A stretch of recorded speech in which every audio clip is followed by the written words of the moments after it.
نبی اکرم صلی اللہ علیہ وسلم فرماتے ہیں مجھے جو معجزہ عطا ہوا ہے وحیاً، وہ کوئی حسی معجزہ نہیں ہے، نہ وہ طب کا معجزہ ہے، نہ وہ جادو کے توڑ کا معجزہ ہے۔ وہ مجھے جو معجزہ عطا ہوا ہے، البتہ جادو کا، دنیا کائنات کی ہر بیماریوں کا توڑ اس میں ہے، لیکن وہ اس طرح کا نہیں، اس کی نوعیت وہ نہیں، اس کی نوعیت علمی ہے۔ وَإِنَّمَا كَانَ الَّذِي أُوتِيتُ، مجھے جو عطا ہوا ہے وحیاً، وہ وحی عطا ہوئی ہے،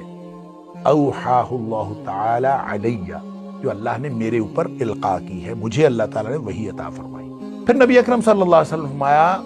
کہ اس وجہ سے کہ مجھے جو علمی معجزہ عطا ہوا ہے یہ قیامت تک کے لیے چلے گا، اور یہ جاری معجزہ ہے، زندہ معجزہ ہے، اور قیامت تک کے لیے رہنمائی کا اور ہدایت کا سامان ہے۔ اس لیے نبی اکرم صلی اللہ علیہ وسلم فرمایا کہ میں اللہ سے امید کرتا ہوں، فَأَرْجُو مِنَ اللَّهِ، میں اللہ سے امید کرتا ہوں أَنْ أَكُونَ أَكْثَرُ تَابِعًا يَوْمَ الْقِيَامَةِ، کہ میں قیامت والے دن سب سے زیادہ اپنے پیروکار لے کے آؤں گا، کیونکہ قرآن کے اندر جو طاقت ہے، یہ جو اس کے اندر معجزانہ طاقت ہے کہ لوگوں کو ہدایت کی طرف لاتا ہے، وہ معجزانہ طاقت ان معجزوں کے اندر موجود نہیں تھی جو دیگر انبیاء کو وہ معجزے عطا ہوئے۔ یہ جاری معجزہ ہے، زندہ معجزہ ہے، تو اس کو آپ اعجاز سمجھے۔ قرآن ایک معجزہ ہے، کلام تو ہے لیکن یہ معجزانہ کلام ہے، عاجز کر دینے والا کلام۔